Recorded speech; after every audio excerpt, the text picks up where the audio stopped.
16절까지 두 번으로 나눠서 말씀을 전한다라고 했는데 막상 준비하다 보니까 양이 너무 많아요. 그래서 세 번으로 나누어서 말씀을 준비했습니다. 오늘 본문도 지난주에 이어서 거짓 종교인들의 위선에 대한 두 번째 시간입니다.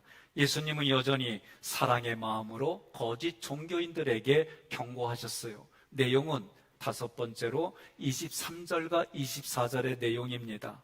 경한 것, 가벼운 의무를 강조하고 무거운 의무, 좀 더 중한 의무를 버렸다는 거예요. 다시 말하면 가벼운 죄는 피하고 큰 죄를 범했다. 여섯 번째로는 25절로 26절의 말씀인데 깨끗해 보여도 속은 탐욕과 방탕으로 가득 찼다는 예수님의 말씀입니다. 이 말씀을 하신 주된 목적이 뭘까? 예수님이 이 땅에 오셔서 하신 말씀의 주된 내용이 무엇일까? 요한복음 3장 16절로 17절 함께 봉독합니다. 하나님이 세상을 이처럼 사랑하사 독생자를 주셨으니 이는 그를 믿는 자마다 멸망하지 않고 영생을 얻게 하려 하심이라. 하나님이 그 아들을 세상에 보내신 것은 세상을 심판하려 하심이 아니요 그로 말미암아 세상의 구원을 받게 하려 하심이라. 아멘. 우리에게 구원을 베풀어 주시려고, 우리에게 영원한 생명을 주시려고 예수님이 오셔서 지금 종교인들에게 말씀하는 겁니다. 그리고 앞에 있는 사람들은 제자들이에요. 본문의 말씀으로 내게 복음이 들려지고 영원한 생명의 길을 함께 걸어가시기를 주님의 이름으로 권면하며 축복합니다. 23절에 화 있을진저 외식하는 서기관들과 바리새인들이요, 이 화 있을진저 우화이는 진노와 궁유를 포함한 단어예요. 굳이 해석한다면 지금 너희들이 죄를 짓는 일로 인하여 앞으로 그 대가로 화가 있을 것인데, 그 화가 있을 일들이 내 눈앞에 보여질 것이 명백하니 내 마음이 아프고 슬프다라고 해석하는 거예요. 외식하는 서기관들과 바리새인들이요, 이 구절은 불신앙의 서기관과 바리새인들아, 율법의 근본 정신은 헌신짝처럼 버리고 사소한 것을 취한 것이 다섯 번째 위선이다. 그것이 외식이다. 내용을 보니까 두 번째 구절 함께 봉독합니다. 너희가 박하와 회향과 근체 11조는 드리되. 거짓 종교인들은 11조, 겉으로 보이는 의식, 사업, 사역 이런 거는 매우 크게 강조했어요. 그러나 마음의 변화를 일으키고 내면의 의무는 아주 극소화했습니다. 이 구원자 예수님께서 이러한 것들을 지적한 거예요. 사람들은 일반적으로 자신의 입장에서만 삶을 말합니다. 자기의 입장에서만 생각하고 감정을 갖습니다. 나는 열심히 최선을 다했습니다. 이혼하는 부부에게 물어보세요. 나는 정말 배우자에게 최선을 다했다고 다 그렇게 얘기해요. 또 부부가 싸움할 때 물어봐요. 다 자기가 최선을 다하고 이야기했다고 그래요. 형제들 간에도 마찬가지예요. 그 결과가 지금입니다. 최선을 다했는데 왜 싸울까? 최선을 다했는데 왜 관계가 틀어질까? 지금을 나의 관점이 아니라 그 지금을 말씀의 거울로 보시기 바랍니다. 그리고 질문하는 겁니다. 자기가 자기 자신에게 질문하는 겁니다. 성경이 말하는 것을 지금 내가 믿고 있는 모습인가? 자세인가? 본문에서 다섯 번째 위선은 11조와 관련되었습니다. 하나님께 11조를 드리는 것에 철저했어요. 그러나 11조보다도 더 중요하게 여기는 정의, 긍휼, 믿음은 버렸다는 거예요. 예수님은 뭐라고 말합니까? 11조와 정의와 긍휼과 믿음 둘 다 행하라라고 말씀하는 거예요. 11조는 성전을 유지하는 데 사용됐습니다. 하나님과 사람을 섬기는 제사장들을 부양하는 데 쓰였습니다. 성중에 거하는 나그네 고아와 가부들의 가난한 사람들의 양식으로 쓰였습니다. 레위기 27장 30절에도 10분의 1 그 땅의 곡식과 나무의 열매는 10분의 1을 하나님의 것으로 하나님의 선물로 드리라는 거예요. 신명기 14장 22절로 23절에도 매 해마다 토지 소산의 11조를 드리고 하나님 앞에 하나님의 이름을 두려고 택하신 곳에서 곡식과 포도주와 기름의 11조를 먹고 소와 양의 처음 난 것을 내 하나님 여호와 경외하기를 항상 배울 것이다 드려라 그렇게 말씀드렸어요. 그러니 11조는 곡식과 포도주와 기름과 짐승에서 10의 1조로 드렸어요. 그런데 바리새인들은 이 성경에 없는 조그마한 화분, 정원에 심겨진 식물들까지 11조로 포함시켜서 드렸습니다.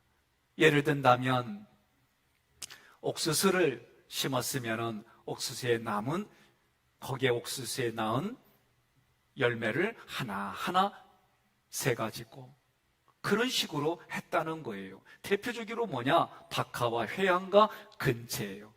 가족들이 먹으려고 소량으로 심은 거예요. 박하는 약용식물입니다. 향기가 나요.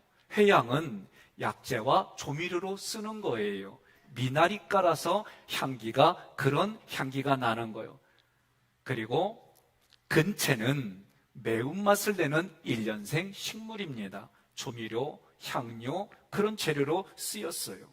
그런데 이것까지 바리새인들은 엄격히 지키라고 강조했어요. 예수님은 이러한 일들 속에 내면의 정신이 뭐냐? 하나님이 은혜를 베풀어 주셨어요.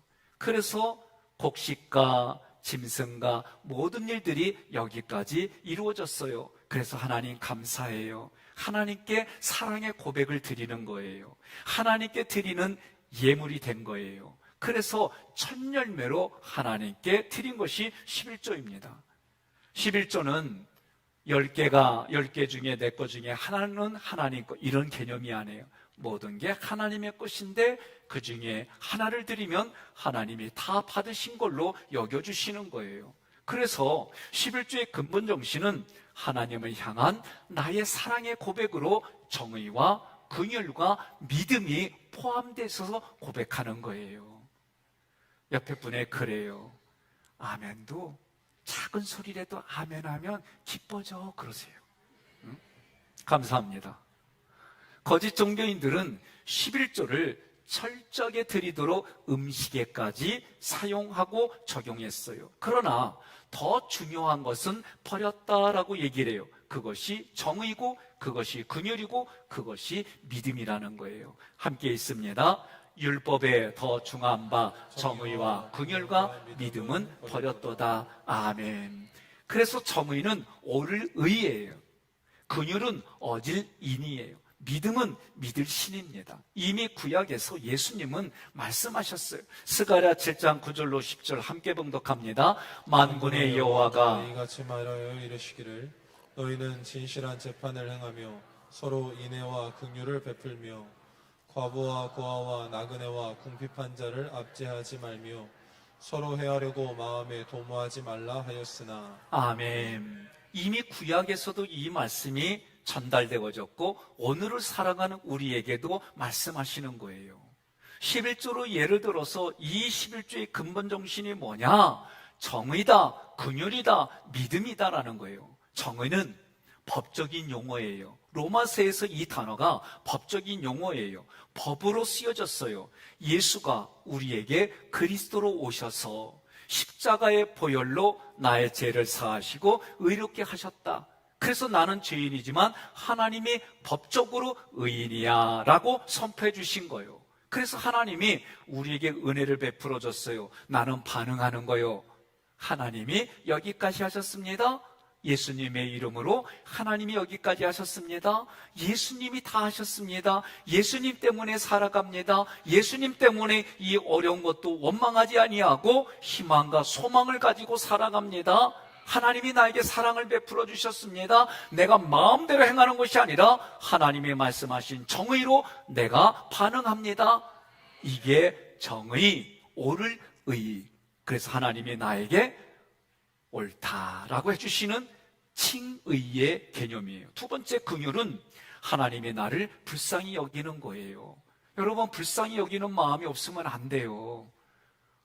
영화에서 나를 사랑하지 불쌍한 건 싫어. 그건 영화 대사요. 나를 사랑한다는 거에는 불쌍하게 여기는 마음도 있는 거예요. 저도요, 정말 제가 어려울 때 다 곁을 떠났는데 불쌍한 나를 위해서 아내가 남아있더라고. 애들이 남아있더라고. 나 그것 때문에 살았잖아, 지금까지. 예? 여러분, 중요한 거예요. 불쌍히 여기는 마음, 하나님의 나를 불쌍히 여기는 마음, 내가 타인을 불쌍히 여기는 마음, 그게 있어야 돼요. 죽어가는 그 사람의 인생, 죽음으로 가는 인생, 죽을 수밖에 없는 길을 택하는 그 사람을 불쌍히 여기는 마음이 있는 거예요. 그래서 하나님이 나를 불쌍히 여겨주셔서 나와 함께 해주시고 때를 따라 도와주셔서 불쌍한 나를 동행해 주시는 그 하나님, 그게 긍휼이에요. 믿음이 뭡니까? 예수가 나에게 그리스도로 오셔서 하신 모든 사건들이 믿겨지는 거예요. 구체적으로 십자가, 부활, 승천, 재림이 내 마음에 믿겨지는 겁니다. 그래서 나는 하나님 감사해요. 그래서 하나님을 찬양합니다. 그래서 하나님께 영광 돌립니다. 이렇게 고백하고 살아가는 삶이 이 땅에 있을 때는 온전하지는 않아요. 그러나 지금 여기서부터, 영어로 말한다면 here and now, 지금 여기서부터 천국의 삶을 만들어 갑니다. 이런 고백이 여러분과 저의 고백인 거예요. 종교 지도자들은 이것들을 생각하지 않고 율법의 형식으로만 매여 있는 거예요. 하나님이 다시 말씀하는 거예요. 미가서 6장 8절 함께 봉독합니다. 사람아, 주께서 선한 것이 무엇임을 내게 보이셨나니 여호와께서 내게 구하시는 것은 오직 정의를 행하며 인자를 사랑하며 겸손하게 내 하나님과 함께 행하는 것이 아니냐. 아멘.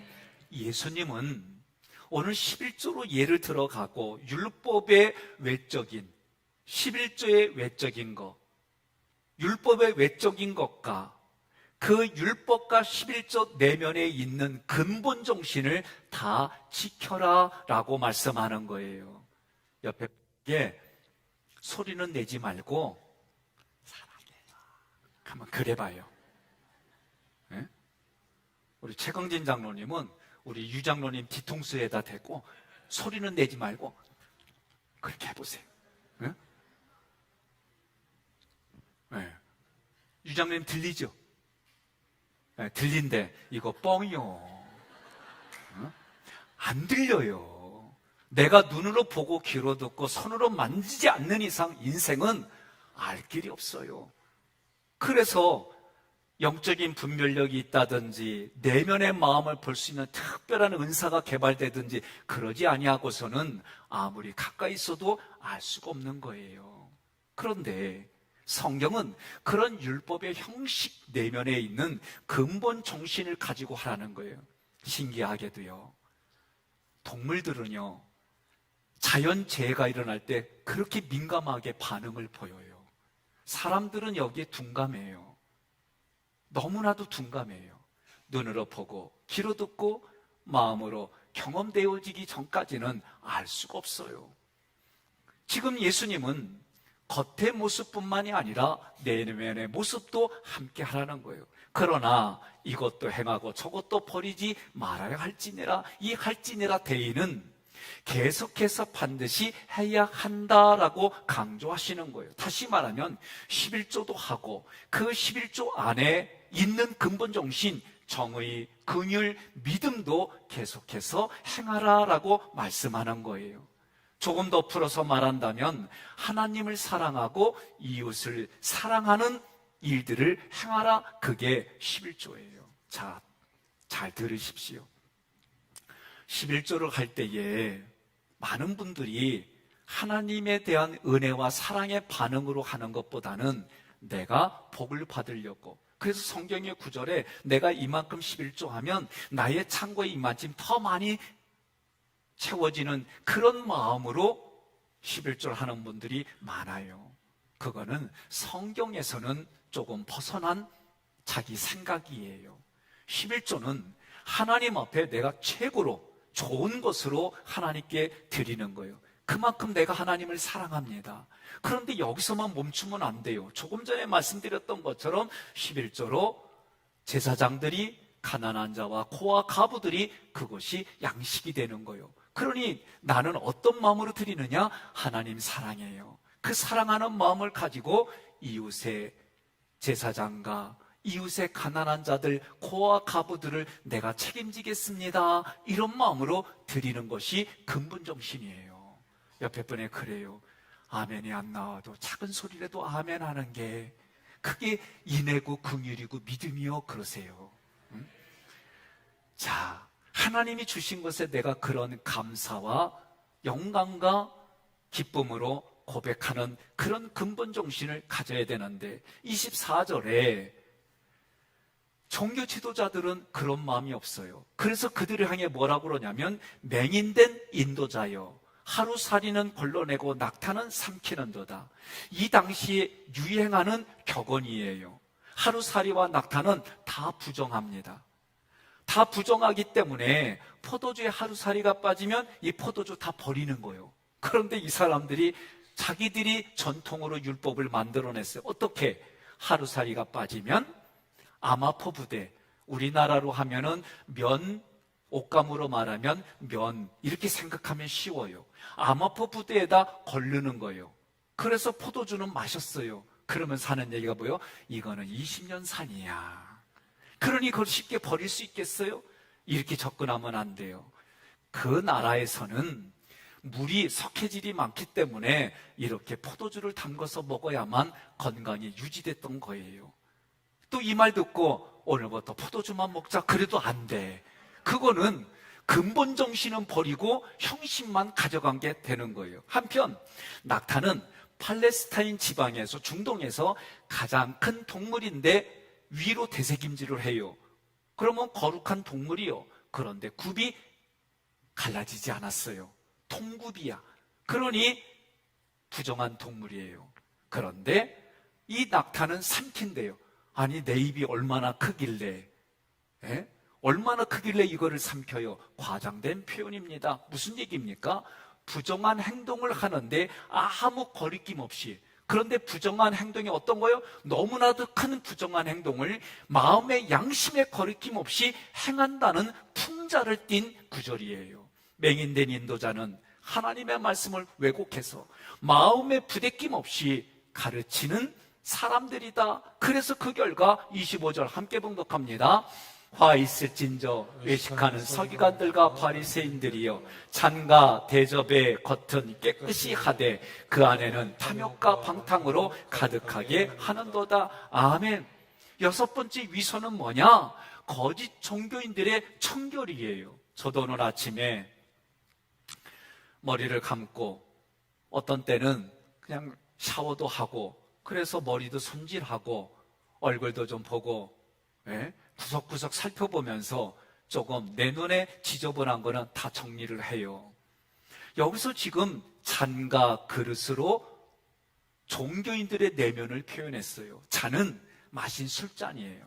걸렀어도 그 당시에는 지금처럼 아주 세미하게 걸르지 못했을 거예요. 찌꺼기들이 있는 거예요. 대접은 음식을 먹었지만 남은 음식 찌꺼기가 있는 상태예요. 지금 우리들 마음에는 우리가 아무리 죄에 대해서 깨끗하게 하려고 해도 이거는 할 수가 없는 거예요. 깨끗이 하되 카다리죠, 이 단어는 제의적인 정결을 의미해요. 무슨 얘기냐면 지금입니다. 지금 내가 눈에 보이는 이 죄들을 예배를 통해 정결시키는 거예요. 그러니 여러분과 제가 하나님 앞에 예배드린다는 얘기는 내가 알고 지은 죄, 모르고 지은 죄를 하나님 용서해 주세요, 예수님의 이름으로 기도합니다, 그런 죄들을 용서해 주시는 거예요. 그런데 종교 지도자들은 마태복음 6장 2절에 회당과 거리에서 자신을 드러내는 구제를 행했어요. 마가복음 7장 3절에는 음식을 먹을 때마다 손을 찢어서 나는 정결한 사람입니다, 자기를 드러냈어요. 누가복음 18장 12절에서는 일주일에 2번 금식했어요. 나 금식하고 있는 중이야. 그리고 소득의 11조는 철저하게 해서 드렸는데 그냥 안 드렸어요. 다른 사람이 듣도록 쩔렁쩔렁 소리가 들리도록 그 일들을 감당했어요. 결국은 뭐예요? 자기를 드러냈다는 얘기입니다. 자기를 드러냈지만 그 내면에는 탐욕이 있고 방탕이 가득했다는 거예요. 탐욕은 뭡니까? 남의 것을 빼앗는 마음이에요. 방탕은 뭡니까? 자제하지 못하는 거예요. 절제하지 못하는 마음이에요. 이런 마음이 예수님 보시기에 지금 가득하다는 거예요. 여러분의 마음이 무엇으로 보입니까? 그 사람의 언어와 그 사람의 얼굴과 그 사람의 손과 팔과 언행으로 나오는 게 그 사람 마음이에요. 근거가 어디 있습니까? 마가복음 7장 20절로 23절에 사람의 마음 안에 있는 것이 나와서 그 사람을 더럽게 하느니라. 믿습니까? 21절로 22절, 23절 함께 같이 있습니다. 속에서 곧 사람의 마음에서 나오는 것은 악한 생각, 곧 음란과 도둑질과 살인과 간음과 탐욕과 악독과 속임과 음담과 질투와 비방과 교만과 우매함이니 이 모든 악한 것이 다 속에서 나와서 사람을 더럽게 하느니라. 아멘. 사람의 마음 안에 있는 것이 밖으로 나온다는 거예요. 여러분, 방법을 하나님이 가르쳐 주셨어요. 우리는 그러한 것들을 여러분들이 내가 시간과 의지를 내놓으면 내적 인지 대화법 코칭으로 이런 훈련을 해요. 그래서 내 마음에 있는 것이 나오는 거예요. 송 목사님, 제가 여러 번 퍼포먼스를 했습니다. 저를 불러보세요. 목사님, 그런 거 말고 야 그지하고 한번 불러봐요. 그지야. 예. 내 앞에서는 그지야. 아마 안 보이는 데서는 야 그지야! 그럴 수도 있어요. 그런데 제가 이 얘기를 듣고 갔구만. 그럼 끝나. 그지야 불러도 그지 같은 소리 하고 있네. 그러면 끝나. 그지야 그래도 그게 뭐 어쨌다고. 나만 아니면 되지. 이러면 괜찮아. 근데 그지야 불렀어? 제가요. 너 예배 끝나고 두고 보자. 부목사가 감히 이렇게 생각하면은 여기에는 원망과 불평과 짜증과 불편한 이루 말할 수 없는 감정들이 가득하는 거예요. 그걸 내놓으면 그것이 열매를 맺고 그것이 자라게 돼 있어요. 어떻게 합니까? 하객교인들은 안에서 한번 걸러요. 뭐라고? 그게 뭐 어쨌다고. 따라합시다. 그게 뭐 어쨌다고. 그리고 한번 옆 사람들 찔러봐요. 왜 이렇게 못생겼냐? 어? 그러면 그럴 때 그런 거예요. 그게 뭐 어쨌다고. 예. 지금 김영철 장로님이 우리 최강 장로님한테 뭐라고 막 보니까 내가 보니까 찔른 것 같아. 근데 최 장로님이 뭐라냐면 그냥 웃어. 야 멋있어요. 옆 사람은 그럽시다. 이게 롤모델이요 그러세요. 예? 웃은 얘기 같아도 그렇게 살아가는 거예요. 그런데 지금 예수님이 26절 함께 봉독합니다. 눈먼 바리새인이요.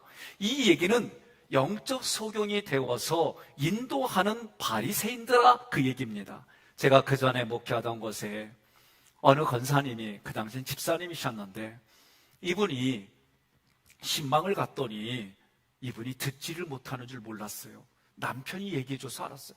대화를 하는데 아무런 거리낌 없이 대화를 너무 잘하는 거예요. 그런데 목사님, 내 아내가 듣지를 못합니다. 갑자기 건강하던 부분이 기회 이상이 생겨서 듣지를 못하는 거예요. 그래서 입술을 보고 대화를 나누는 거를 제가 몇 년이 지난 다음에 알게 됐어요. 그래서 제가 그분을 위해서 기도할 때에 남 의식하지 말고 눈 뜨고 저를 보세요. 제가 그렇게 말씀드렸어요. 어느 날 그분의 동의 없이 제가 고민하다가 공개했어요. 이분이 오랫동안 감췄던 걸 공개하니까 그날 심장이 떨어졌디야. 그런데 뭐라고 그러냐면 목사님 그렇게 남이 알까봐 조심조심하고 숨겼는데 목사님이 그렇게 말하는 순간에는 철퇴를 맞은 것처럼 아팠는데 너무 홀가분해요. 너무나도 자유로워요. 이제는 다른 사람들이 나를 배려해 주면서 얼마나 감사한지 처음에는 내가 나 혼자 숨기려고 했는데 이제는 다른 사람들이 나를 배려해줘서 목사님 고마워요. 아, 그랬어요. 옆 사람에게 여러분들이 그 사람을 배려해주는 일들이 많아지면 누군가는 그 가슴에 감사와 기쁨이 넘치는 거예요. 지금 바리새인들은 영적 소경이 되어서 율법을 철저히 지켰어요. 율법을 지키면 그만큼 신앙이 성장하고 성숙해야 되지 않아요? 내가 오랫동안 신앙생활했다면, 내 가문이 몇 대를 이어서 신앙생활했다면 나의 신앙생활이 더 깊고 성장하고 성숙해야 되는데, 종교 지도인, 이 종교인들은 자기 자신을 보지 못했어요. 철저히 율법을 지키면서도 자기 자신을 보지 못했어요. 이유가 무엇입니까? 하나, 자기 생각이 옳다라고 여기기 때문에 그래요. 그 결과 자기의 생각이 사실이 아니에요. 사실이려면 어떻게 됩니까? 자기의 생각과 감정을 내려놓는 거예요. 제가 여러 번 얘기했어요. 지금 여기 온도가 따스해요, 추워요, 적당해요? 먼저 따스하다는 사람 손 들어봐요. 나만. 두 번째, 춥다고 하는 사람 손 들어봐요. 감사합니다. 그 다음에 적당하다고 하는 사람 손 들어봐요. 그러면 묻겠습니다. 따스하다, 춥다, 적당하다는 게 사실이요, 생각이요, 느낌이요? 감사합니다. 사실이란 말을 해줘서 고맙습니다. 사실 아니요. 따스하다, 춥다는 느낌이에요. 적당하다는 생각이에요. 사실이려면 어떻게 돼요? 온도계 갖다 재서 몇 도입니다. 이게 사실이요. 생각과 감정이 빠진 이게 사실이지. 자기 생각에 자기만 옳다고 하니까 계속 부대끼고 계속 문제가 생기고, 이런 부분들을 오늘 예수님은 눈먼 바리새인이요 라고 얘기를 하는 거예요. 자기 생각과 감정이 왜곡되어서 성경에 11조 내는 그 기준도 정해졌는데 박하와 해안가 근처까지 넣어서 그렇게 하는 그런 모습들을 보며 왜곡된 생각과 감정을 정화시키다라고 예수님이 말씀하는 거예요. 26절 함께 봉독합니다.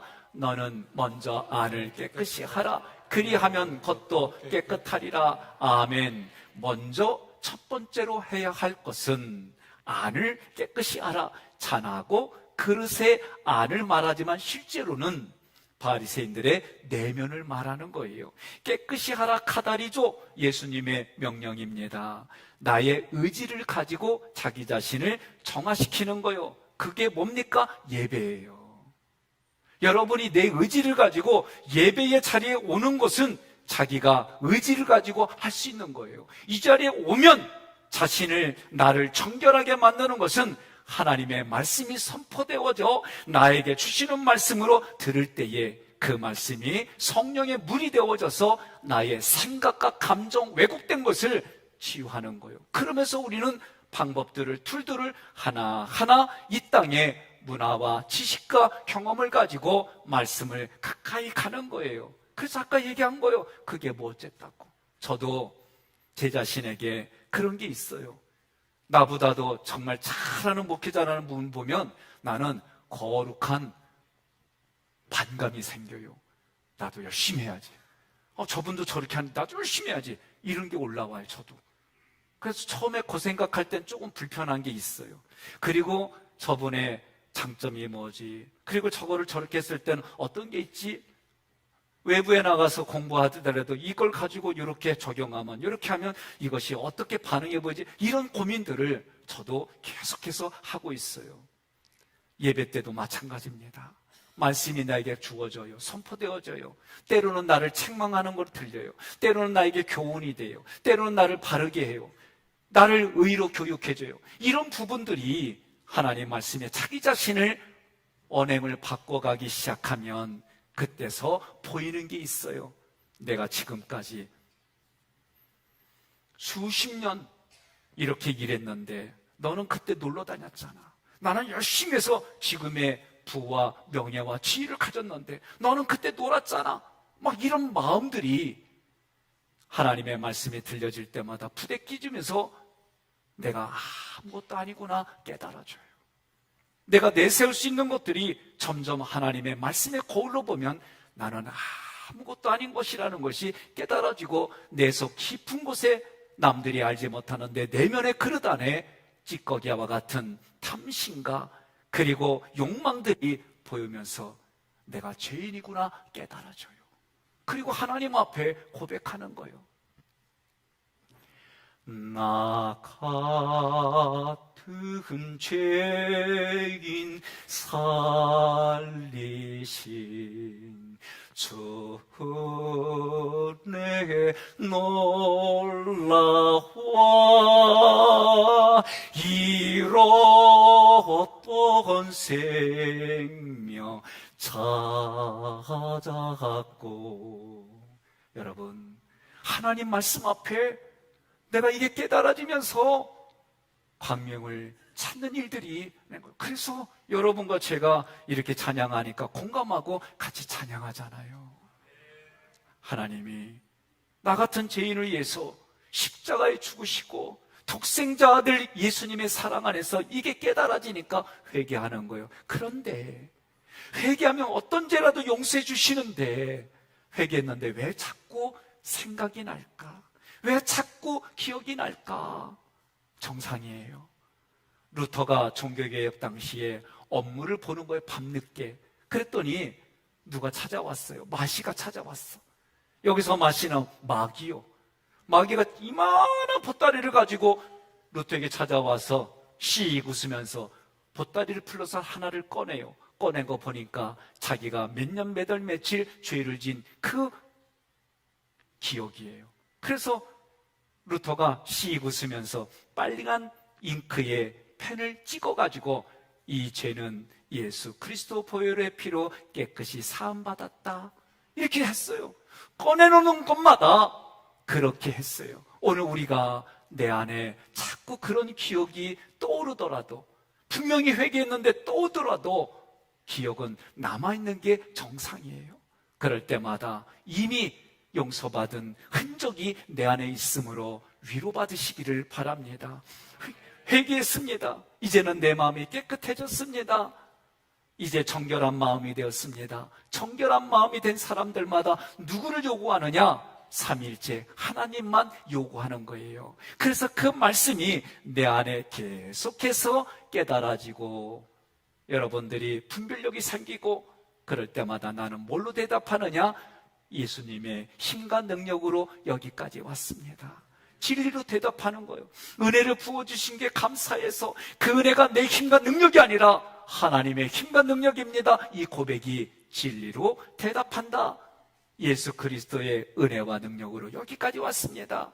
하나님의 사랑이 깨달아져요. 그러면 나는 계속해서 뭐요? 정의, 공의로 대답하는 거예요.